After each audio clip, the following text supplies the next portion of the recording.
Selamat malam, salam sejahtera. Terima kasih karena bersama dengan saya di Nazlin Unity Channel. Ini satu lagi kejutan paling besar sekali daripada mahkamah. Kita digemparkan dengan satu lagi pendedahan dalam siasatan berkaitan dengan 1MDB dan juga Najib Tun Razak. Mahkamah hari ini digemparkan diberitahu bahwa US dollar 681 juta. 681 juta US dollar dalam akaun Najib adalah hasil aktiviti haram. Wah, ini betul-betul menggemparkan seluruh mahkamah. Pegawai penyiasat Fu Weimin berkata, dana itu berasal daripada bond 3 bilion US dollar 1MDB. Ini memang betul-betul mengejutkan saya dan pastinya anda. Seorang pegawai penyiasat polis memberitahu Mahkamah Tinggi dalam perbicaraan 1MDB Najib Razak bahawa dia mengklasifikasikan sejumlah 681 juta US dollar yang dimasukkan ke dalam akaun bekas Perdana Menteri itu pada tahun 2013 sebagai hasil daripada aktiviti haram. Fu Weimin daripada Jabatan Siasatan Jenayah Komersil berkata, Bukit Aman berkata, berdasarkan siasatan, wang berasal daripada bond 3 bilion US dollar yang diperoleh daripada 1MDB masuk ke akaun Mbank Najib antara 22 Mac dan 10 April 2013. Fu berkata, sebelum kiriman wang, akaun Najib mempunyai baki tertunggak sebanyak 879.8 juta ringgit Malaysia yang menurut saksi itu daripada sumber yang sah. Punya banyak duit. Hayo. Dalam akaun Najib baki tertunggak sebanyak 879.8 juta yang menurut saksi itu daripada sumber yang sah. Kalau yang berita kemarin kita baca, Najib dan anaknya gagal mengenepikan penghakiman terus berkaitan dengan tunggakan cukai lebih daripada 1 bilion. Ini pula kita dikejutkan pula dengan akaun Najib yang mempunyai baki tertunggak pada waktu itu 879.8 juta ringgit Malaysia. Saksi memberitahu mahkamah bahawa dia menggunakan kaedah masuk dahulu, keluar dahulu untuk membezakan dana daripada aktiviti haram daripada yang diperoleh menerusi sumber yang sah. Najib sedang dibicarakan atas 25 pertuduhan salah guna kuasa dan pengubahan wang haram membabitkan dana 1MDB berjumlah RM2.28 bilion yang didepositkan dalam akaun Mbank miliknya antara Februari 2011 dan Disember 2014. Awal hari ini, Timbalan Pendakwa Raya Ahmad Akram Garibi membayangkan bahawa pihak pendakwaan juga berhasrat memanggil seorang lagi pegawai penyiasat, Nur Aida Arifin, untuk memberi keterangan dalam perbicaraan. Bagaimanapun, beliau berkata pasukan pembelaan belum melengkapkan pemeriksaan balas terhadap bekas Gubernur Bank Negara Malaysia BNM Zeti Akhtar Aziz dan penganalisisnya Adam Arif Roslan. Katanya Aida hanya akan memberi keterangan selepas Adam dan Zeti selesai memberi keterangan. Perbicaraan di hadapan Hakim Collins Lawrence Sekura akan bersambung pada 24 Oktober. Saudara-saudara sekalian, sebelum kita berpisah, apa pendapat anda untuk isu dan pendedahan di mahkamah hari ini? Kita memang semua terkejut apabila US dollar 681 juta dalam akaun Najib hasil aktiviti haram mahkamah diberitahu. Sekian dulu untuk kali ini. Jangan lupa tinggalkan komen anda, tekan butang subscribe. Malaysia kita punya, kita juga sama-sama cintai Malaysiaku. Bye-bye. Selamat malam, salam sejahtera. Terima kasih karena bersama dengan saya di Nazlin Unity Channel. Isu paling hangat malam ini ialah ini keputusan terkini daripada pejabat peguam negara berkaitan dengan kes 3R melibatkan Dr. Mahathir, Hadi Awang dan Muhyiddin. Pastinya Anda tertunggu-tunggu keputusan, tertunggu-tunggu apa kesudahan terhadap kes 3R, Dr. Mahathir, Hadi dan Muhyiddin. Agak-agak pada pendapat Anda, apa kesudahannya? Saudara-saudara sekalian, AGC mengumumkan hari ini bahwa mereka masih lagi meneliti kes 3R Dr. Mahathir, Hadi dan Muhyiddin. Lebih sebulan setelah berlalu sejak polis menyerahkan kertas siasatan kepada Jabatan Peguam Negara AGC mengenai kes Dr. Mahathir Mohamad, Pengerusi Perikatan Nasional Muhyiddin Yassin dan Presiden PAS Abdul Hadi Awang. Bagaimanapun sejak itu tiada sebarang kemas kini berhubung dakwaan bahwa ketiga-tiga mereka telah menyentuh perkara berkaitan kaum, agama dan raja-raja yaitu 3R.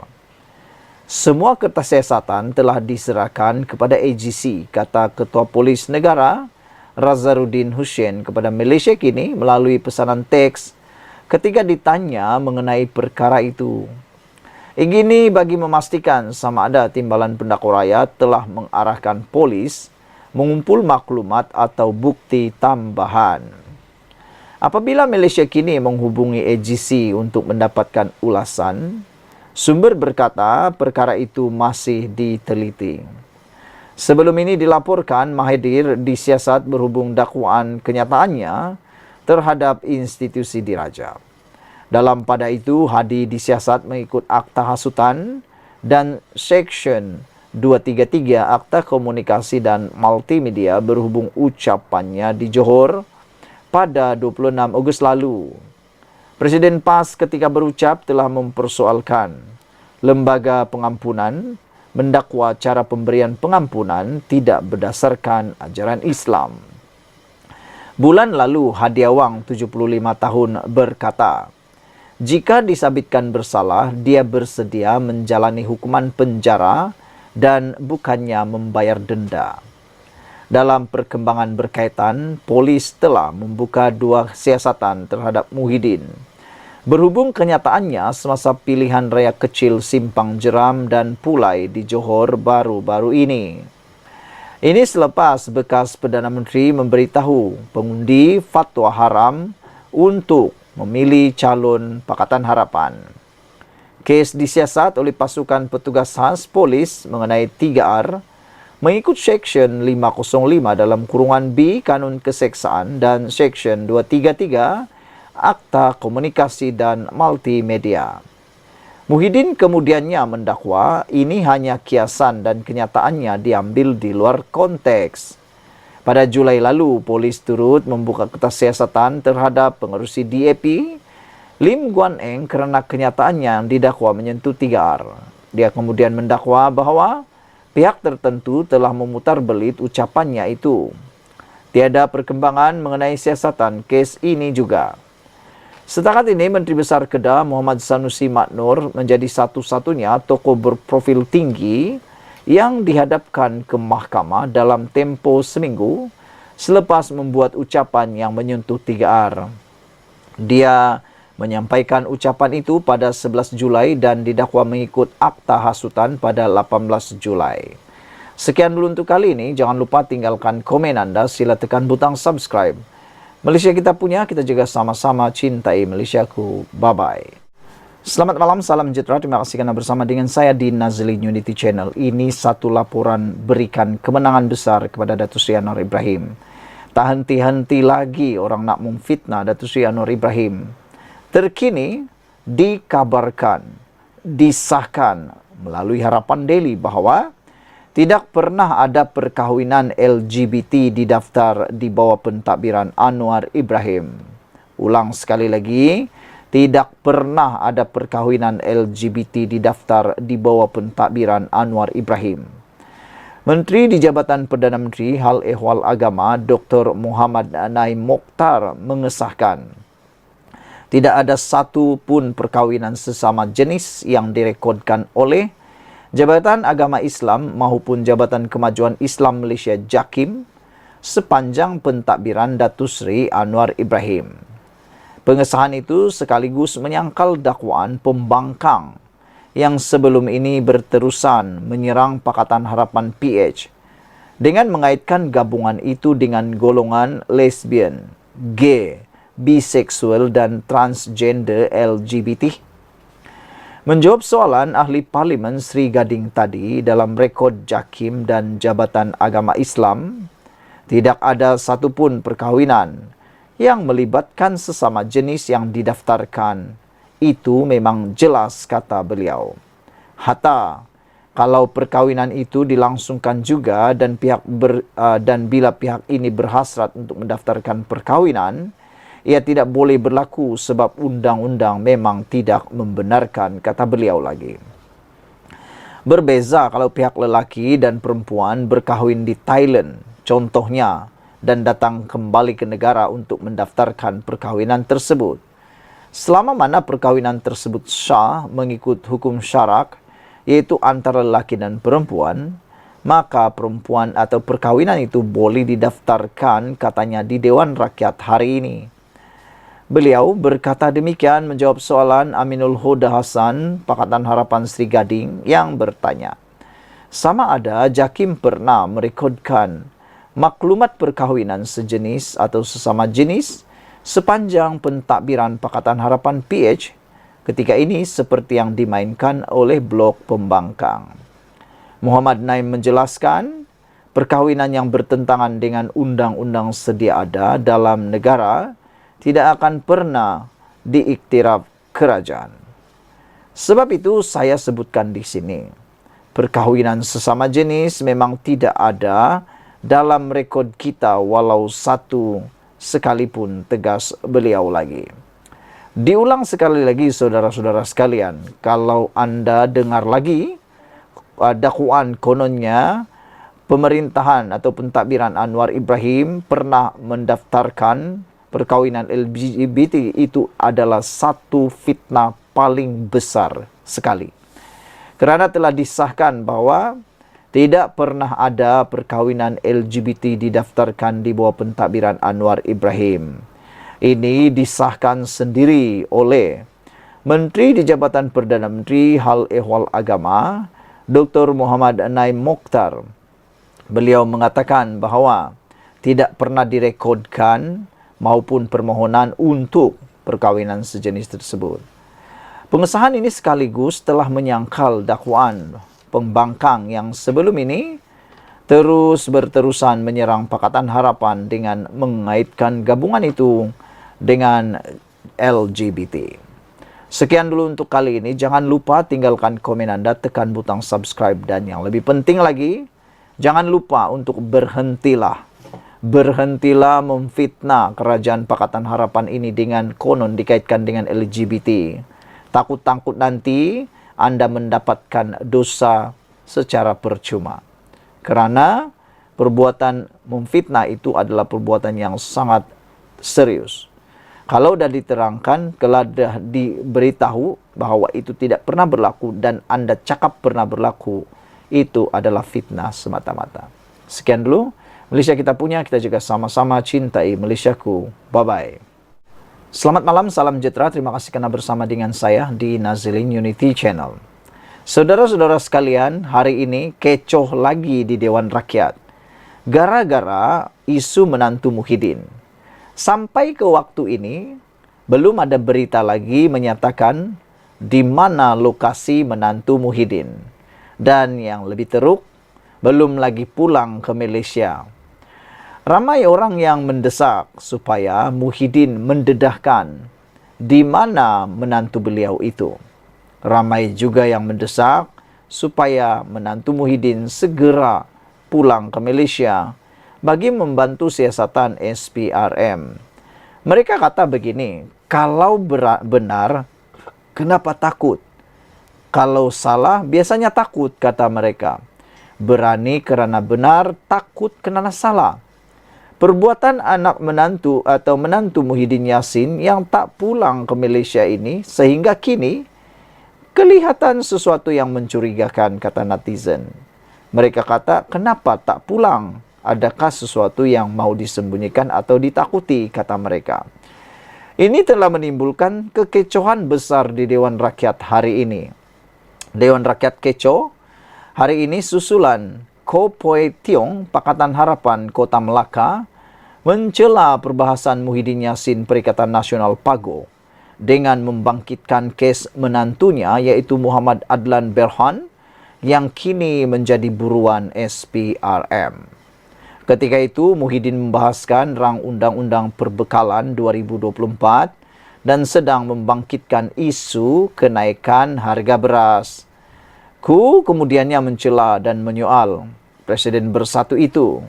Berhubung keputusan kerajaan membenarkan konsensi padi beras nasional berhad bernas selama 10 tahun bermula 11 Januari 2021 hingga 10 Januari 2031 ketika dia menjadi Perdana Menteri.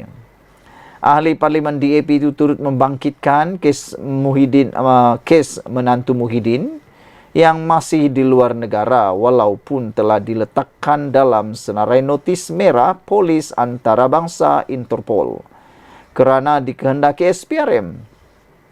Tidak puas hati dengan Muhyiddin meminta timbalan speaker, iaitu timbalan speaker Alice Low Kiong Ying, mengarahkan menarik balik kenyataan tersebut.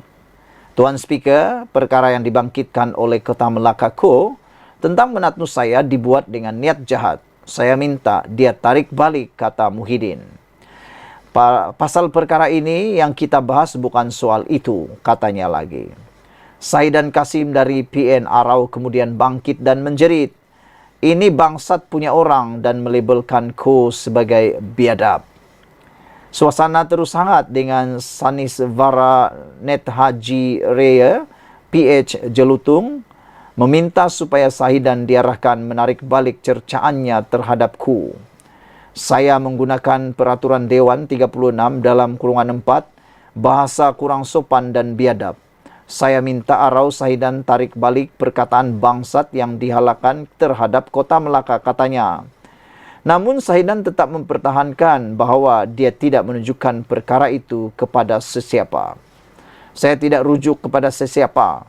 Saya hanya lepas geram terhadap Kota Melaka, kata Sahidan. Sahidan kata itu paling teruk. Dia kata dengan menjerit, ini bangsat punya orang. Itulah yang Sahidan kata di dalam Dewan Rakyat tadi. Kata beliau, saya tidak rujuk kepada sesiapa. Saya hanya lepas geram terhadap Kota Melaka, kata Sahidan. Lalu kemudian mengarahkan supaya menarik balik perkataan yang dilemparkan terhadap Muhyiddin. Saya minta Kota Melaka tarik balik kerana keluar tajuk. Saya meminta Kota Melaka tarik balik kenyataan menantu PAGO. Itu tidak kena mengena dengan mesyuarat hari ini, katanya. Bagaimanapun, enggan berbuat demikian, sebaliknya cuba memberikan penjelasan. Sidang Dewan Rakyat terus menjadi kecoh. Selepas beberapa ahli parlimen, Perikatan Nasional meminta timbalan speaker mengarahkan menarik balik. Ini dihangatkan lagi apabila Awang Salahuddin Hashim, Perikatan Nasional Pendang, menasihatkan supaya jangan ikut perangai Zionis. Kedua-dua pihak mula bertikam lidah semula. Walaupun berkali-kali meminta menarik balik, Wakil Rakyat DAP itu enggan berbuat demikian sehingga memaksa Lau mengarahkannya supaya meninggalkan Dewan dan hanya dibenarkan masuk semula selepas waktu rehat. Awang Hashim kemudiannya menarik balik perkataan Zionis. Sesi dimulakan semula dengan Muhyiddin dibenarkan membuat ucapan penggulungan. Beberapa komen daripada isu ini, Kotara Minami menulis yang Muhyiddin ni pergi bangkit isu beras buat apa? Kan zaman pemerintahan dia yang memberikan konsensi 10 tahun untuk bernas. Nak alih perhatian, kata beliau. Pula pergi bangkit isu menantu Muhyiddin buat apa? Fokuslah kepada isu yang ditanya. Jangan pergi kona sana sini timbulkan kekecohan, kata beliau. Yang last sekali Sahidan Kasim pula rasa-rasa dialah salah satu yang paling tak beradab, kata beliau, kerana sebut pasal adab. Semua sama saja, kata Kotaro Minami. Semua sama saja. Politikus ni bukan nak perjuangkan nasib rakyat pun, duk berbala macam budak kecil, kata beliau. Budak kecil pun taklah macam mereka jerit-jerit seperti itu di Dewan Rakyat, kata beliau lagi. Brown Falcon menulis, semua pun sama saja, kebanyakan ahli politik suka beginilah dalam Dewan Rakyat, kata beliau lagi. Sekian dulu untuk kali ini. Jangan lupa tinggalkan komen Anda. Sila tekan butang subscribe. Malaysia kita punya, kita juga sama-sama cintai Malaysiaku. Bye-bye. Selamat malam, salam sejahtera. Terima kasih kerana bersama dengan saya di Nazilin Unity Channel. Ini keputusan terkini daripada Parti Bersatu terhadap ahli Parlimen Kuala Kangsar, iaitu Iskandar Zulkarnain, gara-gara tindakan Datuk Seri ataupun Iskandar Zulkarnain menyokong Datuk Seri Anwar Ibrahim secara diam-diam tanpa pengetahuan Hamzah Zainuddin dan Muhyiddin di dalam Parti Bersatu. Inilah keputusannya. Ada orang kata dia mungkin akan dipecat. Ada orang kata dia mungkin akan digantung keahliannya. Dan ada juga yang orang kata bahawa beliau tidak akan dikenakan apa-apa tindakan. Bahkan mungkin orang-orang lain juga di dalam Parti Perikatan Nasional akan turut meniru, akan mengikuti jejak langkah Iskandar Zulkarnain menyokong Datuk Seri Anwar Ibrahim untuk mendapatkan peruntukan daripada kerajaan. Menurut laporan di sabudin.com dan beberapa portal yang lain, ahli Parlimen Kuala Kangsar akan dihukum dalam sehari dua lagi. Perikatan Nasional akan membuat keputusan dalam beberapa hari lagi akan datang mengenai tindakan terhadap ahli Parlimen Kuala Kangsar, iaitu Iskandar Zulkarnain Abdul Khalid. Berikutan keputusannya menyokong Perdana Menteri Anwar Ibrahim. Setiausaha Agung PN Hamzah Zainuddin berkata, pihaknya akan mengadakan mesyuarat bagi membincangkan perkara itu dan seterusnya memutuskan tindakan lanjut terhadap Iskandar Zulkarnain. Kata beliau, dalam sehari dua kita akan adakan mesyuarat. Selepas itu kita akan buat keputusan. Katanya kepada pemberita ketika ditemui di lobi Parlimen hari ini. Ketua Penerangan Bersatu Razali Idris sebelum ini berkata, parti itu hanya akan mengambil tindakan drastik menggugurkan keahlian Iskandar Zulkarnain jika dia bertukar kerusi dan duduk di blok kerajaan di Dewan Rakyat. Kata beliau lagi, parti belum membincangkan apa tindakan bakal dikenakan. Tetapi tidaklah sampai hentikan keahlian, kata Razali. Pada 12 Oktober lalu, ahli Parlimen Kuala Kangsar itu menyuarakan sokongan terhadap Perdana Menteri memetik kos sara hidup yang semakin meningkat di kawasannya. Dia berkata, keputusannya juga bertujuan untuk menguji sama ada Perdana Menteri ikhlas memberikan peruntukan kepada mana-mana ahli parlimen yang menyokong dasar kerajaan perpaduan. Susulan pengisytiharan itu, Hamzah mendakwa kerajaan berterusan menyalahgunakan kuasa bagi melakukan intimidasi serta ugutan terhadap pemimpin pembangkang. Hamzah juga mendakwa SPRM mengugut Anwar Ibrahim, SPRM juga mengugut Iskandar Zulkarnain supaya menyokong Anwar untuk menghadapi pertuduhan rasuah di mahkamah. Ketua Pesuruhjaya SPRM Azam Baki telah pun menafikan dakwaan itu kemarin. Dan beberapa waktu yang lepas, beberapa komen daripada netizen ataupun beberapa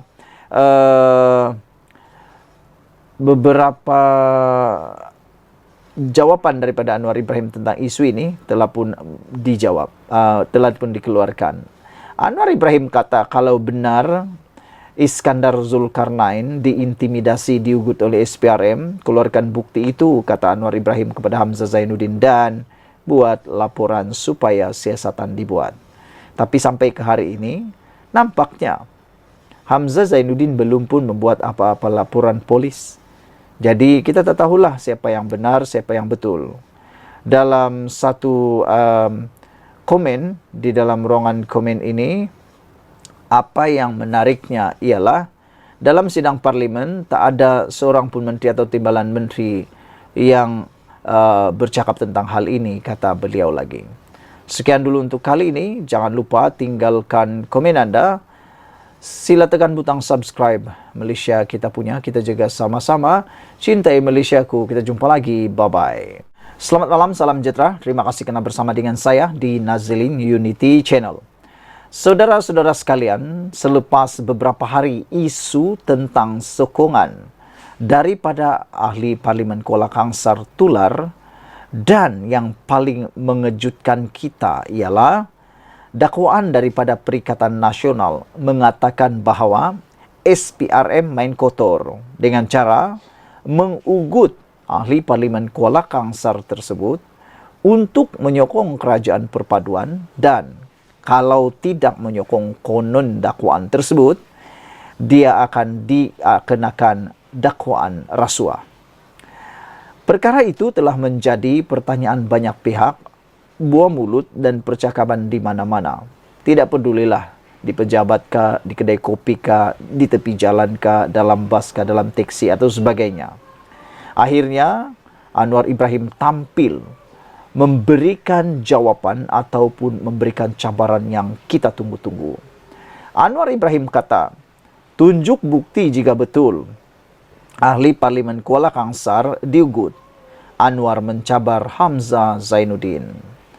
Perdana Menteri Anwar Ibrahim membidas Ketua Pembangkang Hamzah Zainuddin atas dakwaannya bahawa ahli Parlimen Kuala Kangsar Iskandar Zulkarnain Abdul Khalid diugut agar menyokong kerajaan.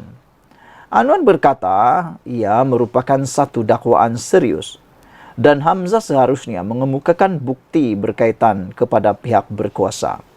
Dengan kata yang lain, kalau benar ada berlaku perkara seperti itu, Hamzah Zainuddin sepatutnya bukan membuat sidang media, tetapi melaporkan perkara tersebut dengan bukti yang kukuh dan sama kepada pihak polis yang berwajib. Ini bagi mengukuhkan dakwaan tersebut, dan kalau cakap-cakap saja di media sosial, kata para penganalisis politik dan juga netizen, mereka kata siapapun boleh lakukan. Dan ianya akan jadi tiupan angin semata-mata. Tiada tindakan yang boleh dibuat kerana tiada laporan secara rasmi dibuat. Jadi, mengapa takut buat laporan, kata mereka. Kalau ada bukti, kata Datuk Seri Anwar Ibrahim, dia patut keluarkan bukti. Jangan pakai bebal saja, kata Anwar Ibrahim lagi. Kalau ada bukti, ini satu tuduhan yang serius. Dia patut buat laporan agar ada siasatan, katanya kepada pemberita di Putrajaya hari ini.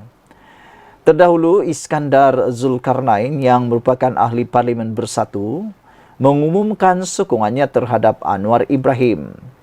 Hamzah Zainuddin kemudian mendakwa SPRM telah mengugut Iskandar agar berbuat demikian jika tidak ingin dihadapkan dengan pertuduhan rasuah di mahkamah.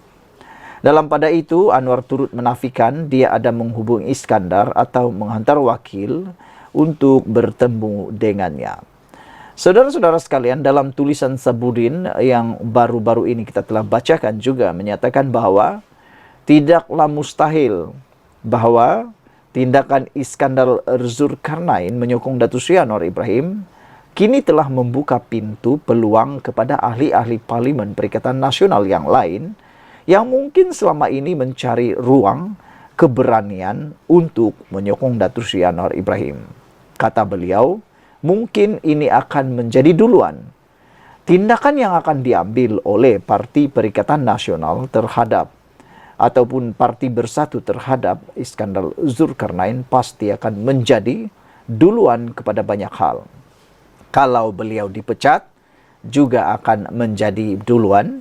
Kalau beliau digantungkan keahlian pun boleh jadi duluan. Apa saja yang mereka lakukan pasti akan membawa natijah yang berbeza dan besar khususnya bagi Parti Bersatu. Apa pendapat anda semua? Benarkah Zulkarnain telah pun diintimidasi? Ataukah itu hanya alasan semata-mata untuk mengaburi bagi menutup kemaluan atau menutup perkara yang memalukan yang telah berlaku kepada Perikatan Nasional gara-gara Iskandar Zulkarnain memalukan Perikatan Nasional dengan berpindah atau menyokong Datuk Seri Anwar Ibrahim. Mungkinkah pemimpin-pemimpin dalam Perikatan Nasional sendiri telah koyak gara-gara kesilapan mereka sendiri, keangkuhan mereka sendiri untuk tidak membuat perundingan dengan Datuk Seri Anwar Ibrahim? Sekian dulu untuk kali ini. Jangan lupa tinggalkan komen Anda, tekan butang subscribe. Malaysia kita punya, kita jaga sama-sama cintai Malaysiaku. Bye-bye.